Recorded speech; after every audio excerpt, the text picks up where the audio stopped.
Hola, vamos a hablar de sistema límbico y corteza cognitivas. Acá vamos a observar entonces, para comenzar, el sistema límbico que está implicado con estructuras subcorticales, fundamentalmente la amígdala, y otras estructuras subcorticales como el núcleo accumbens, y algunos sectores de corteza como el hipocampo, que es una corteza sin embargo primitiva, arquicorteza, que es un gran chismoso, que además están las cortezas cognitivas de asociación.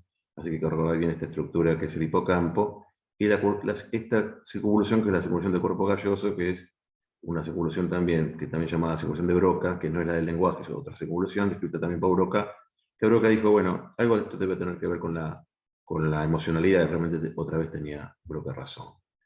Este sistema límbico que funcionan distintos las emociones. Por arriba de este sistema están los sistemas cognitivos, o las cortezas cognitivas o de asociación, que son fundamentalmente tres. El prefrontal, que es el lóbulo más anterior del lóbulo frontal, y la encrucijada parito-temporo-occipital, que difiere del lado izquierdo y derecho, eso como lo vimos más en lenguaje, y la parte interna del corteza temporal, que es el hipocampo, nuevamente el hipocampo. La parte interna se llama hipocampo. El cerebro humano va creciendo filogenéticamente, sigue la evolución de las especies, pasando un cerebro macro osmático en el rata o en el conejo a macro óptico, y visual en el ser humano, alargándose en forma antero-posterior, fundamentalmente siendo el área prefrontal y la parte occipital las áreas más desarrolladas en el Homo sapiens, haciéndose un aumento de la distancia antero-posterior, a diferencia del chimpancé, que es más oval. El lóbulo prefrontal fundamentalmente abstrae, ahora vamos a verlo en forma, y atiende, y reflexiona, y metaforiza, y el lóbulo occipital fundamentalmente sirve para desarrollar fuertemente la funcionalidad visual, que en el Homo sapiens adquiere una funcionalidad muy, muy importante. El lóbulo prefrontal al mismo tiempo puede ser subdividido en tres grandes áreas, puede ser subdividido en muchas más áreas, pero vamos a ver las cuestiones generales. La área dorsolateral, que abstrae, metaforiza y atiende fundamentalmente, es un lugar donde permitimos abstraer y sintetizar la información. Es la parte más pensante en nuestro sistema cognitivo, que no existe en ningún animal excepto el Homo sapiens. El lóbulo orbital, que es inferior, prefrontal, que sirve para inhibir las funciones instintivas, emocionales, regularlas. Podríamos decir el super-yo psicoanalítico, podríamos controlarlo ahí. Una lesión de este lugar va a crear una persona que tenga problemas conductuales por desinhibición en actividades sociales e individuales. Y la parte interna del prefrontal, que tiene que ver con la motivación o los procesos positivos en cuanto a tener una intencionalidad hacia algo, es decir, nos hace levantar todas las mañanas y dar esa energía vital para hacer nuestras vidas. Lesionado este lóbulo va a disminuir lo que se llama motivación, dando lo que llamamos apatía. El lóbulo prefrontal termina de minimizarse a los 30 años, por lo cual durante todo este periodo, en la posadolescencia, en la adolescencia tardía, podemos considerar que se puede reflexionar todavía más capacidad de psicosociorehabilitación y mejoría cognitiva muy fuerte, aún pudiendo ser optimista igual después de los 30 años. Pero esta es un área de tiempo, de línea temporal muy importante en la plasticidad cognitiva. Debajo de la corteza cognitiva están la subcorteza límbica, que tiene fundamentalmente mucho distinto, que acá vamos a mencionar los cuatro primeros: comer, la alimentación, combatir la agresión, correr el miedo, copular la sexualidad. Es decir, la alimentación, la agresión para cazar una presa, correr es el miedo y copular la sexualidad. Hay otros diferentes, aparte, como el conocimiento del tiempo, del espacio, la capacidad de cooperación, la copia, el cuidado y el apego. Son distintos muy importantes, cada uno de ellos puede ser estudiado, pero los cuatro primeros a lo que vamos a dar la importancia. El control térmico conductual se refiere a abrigarnos o desabrigarnos, ese frío-calor, o ponernos al sol, que eso lo hacen fuertemente obviamente los animales. Este sistema está controlado por el sistema límbico, fundamentalmente por el hipocampo y la amígdala, y el sistema instintivo al mismo tiempo regulado por el lóbulo prefrontal, que habíamos mencionado. Este hipocampo tiene una funcionalidad muy importante en cuanto a la memoria, que es un lugar central del entendimiento de la cognición. Tenemos que entender que hoy que conocemos la computadora y cómo se encarece una computadora a partir de la mayor cantidad de memoria, la memoria central y es un hard donde se acumulan todas las funciones cognitivas, sea el lenguaje, las praxias o prácticas motoras, las gnosias o reconocimientos sensoriales.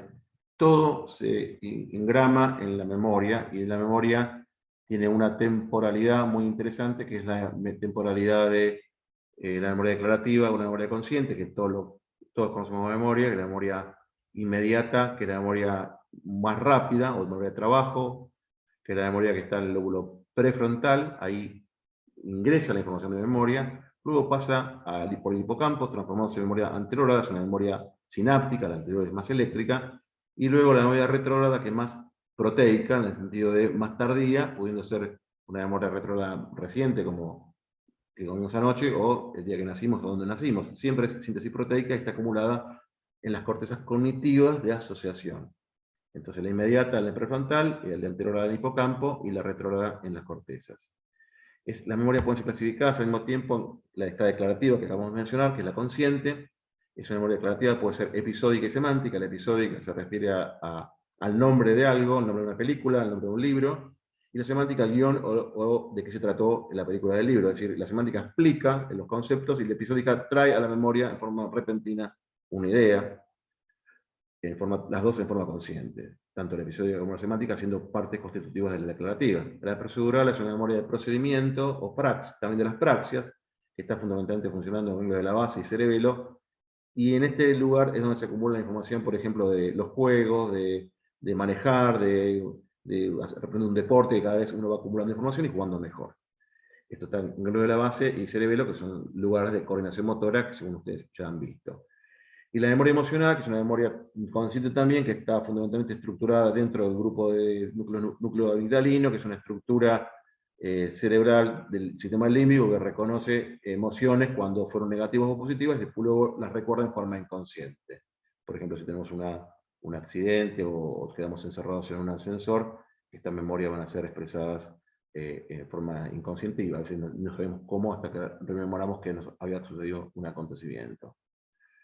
Volvimos a la memoria declarativa. La memoria declarativa entonces puede ser inmediata, prefrontal, o memoria de trabajo, working memory, anterógrada hipocampal y retrógrada en las cortezas cognitivas de esa asociación. Por ejemplo, en cortezas secundarias va a estar en cortezas visuales secundarias la visión, en la cara de las personas, en cortezas auditivas secundarias las músicas o musias, el lenguaje, el área de Wernicke, que por ejemplo es un área cognitiva, pero es un área también de memoria secundaria de asociación. Por otro lado, es hipocampo, que hacia la memoria declarativa es un área muy importante y cuando se atrofia se puede observar fundamentalmente la enfermedad de Alzheimer, que es una enfermedad que se caracteriza en el comienzo por atrofiar este lugar y al producir trastorno de la memoria declarativa. Esto es muy importante reconocerlo. Al lado de ese hipocampo está la otra estructura de la memoria, pero de la memoria emocional. Es necesario que un peaje emocional para que la memoria se acumule. Hay una relación entre amígdala e hipocampo, desde el punto de vista funcional y neuroquímico, donde la amígdala regula y permite pasar la información amnésica y recordarla. Generalmente la memoria es más una función del olvido que del recuerdo, pero cuando uno tiene una situación de emoción positiva o negativa, en la amígdala refuerza la funcionalidad hipocampal, fundamentalmente en la funcionalidad de reforzamiento del ETP, o potencial a largo plazo del hipocampo, con neuronas glutamatérgicas, que vamos a ver ahora. Esas neuronas glutamatérgicas CA1, CA3, son las neuronas que tienen como base el ETP, que es el ingreso de la información del lenguaje, que vimos también en el área del lenguaje y de la memoria. En este lugar se acumula la información de memoria y luego se permite recordar. Cuando memorizamos algo negativo, se prende la amígdala y, por ejemplo, recordamos que una serpiente nos produce una descarga emocional que aumenta el ritmo cardíaco, la presión sanguínea, la respiración, etc. Esto sucede entonces y nosotros escapamos. Hay una persona llamada Ledoux, que es una persona muy conocida en neurociencia, que vio que además reconocemos esta funcionalidad de escape y de temor antes de incluso hacerlo cognitivamente consciente, por lo cual nuestra respuesta a situaciones de temor de la amígdala es muy rápida. Es tanto inconsciente el recuerdo como muchas veces la evocación de esto nos genera peligro, y ese ha sido un mecanismo evitativo muy importante para el desarrollo cognitivo de las personas. Toda esta funcionalidad requiere de un sistema, que es el sistema tálamo-cortical, que es un sistema que regula la capacidad cognitiva de conciencia, en el sentido de el tálamo no solamente funcionando como actividad sensorial, sino como regulador de la conciencia de esa actividad sensorial. Hay un núcleo que es el núcleo reticular, que rodea a los núcleos específicos. Este es un núcleo inespecífico. La característica de un núcleo inespecífico es que recibe información de muchos lados y emite a muchos lados. En cambio, por ejemplo, el geniculado lateral, como ustedes saben, es de auditivo, perdón, de visión, el medial auditivo, solamente sirve para eso. Esta información es aferente-eferente, sin embargo, el reticular rodea esta funcionalidad, también la somatosensorial, regulando la capacidad de reconocimiento sensorial, tanto en la información aferente, que no es arriba, hasta la información que va de nuestra corteza hasta el núcleo, diciendo esto es real, esto es verídico, y nos da también conciencia de realidad. Entonces, el núcleo reticular lo que hace es tamizar la información aferente-eferente sensorial. Esto es muy importante porque nos da los criterios de conciencia de realidad. Vamos a finalizando. Hay un circuito muy importante desde el punto de vista cognitivo, que es el circuito extrapiramidal, que hay un circuito motor que ustedes ya estudiaron, pero hay un circuito cognitivo ventral, en el cual sirve para la funcionalidad intelectual, no solamente para la motora, obviamente que esto lo dividimos arbitrariamente, pero se interrelacionan entre ellos. El caudado, por ejemplo, cumple funcionalidades en los dos, la sustancia negra parareticulada lo mismo, el tálamo lo mismo, sin ser parte del sistema extrapiramidal, pero sí la parte de la aferencia. Y es muy importante conocer el núcleo accumbens, que es parte del circuito cognitivo como circuito extrapiramidal.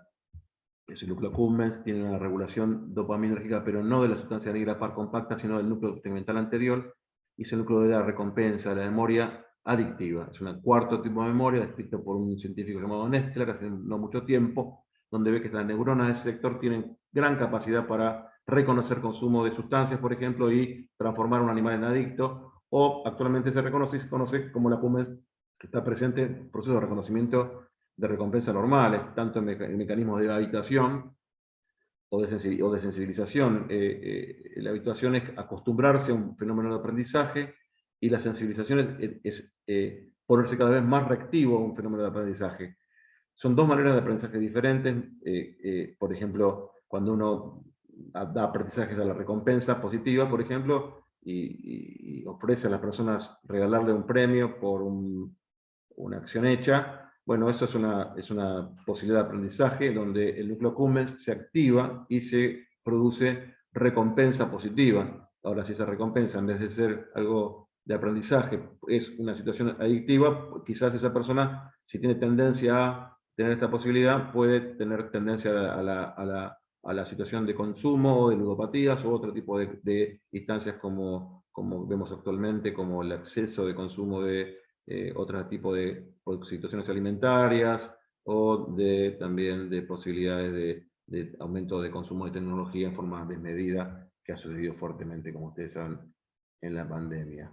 Entonces, el sistema extrapiramidal, este es el motor, lo vamos a hablar en este momento, con su circuito directo e indirecto, pero sí un circuito dopaminérgico donde tenemos dos tipos de funcionalidad. La funcionalidad del estriado ventral, que es el núcleo accumbens, y el dorsal, que es el circuito extrapiramidal que nosotros aprendemos en motor.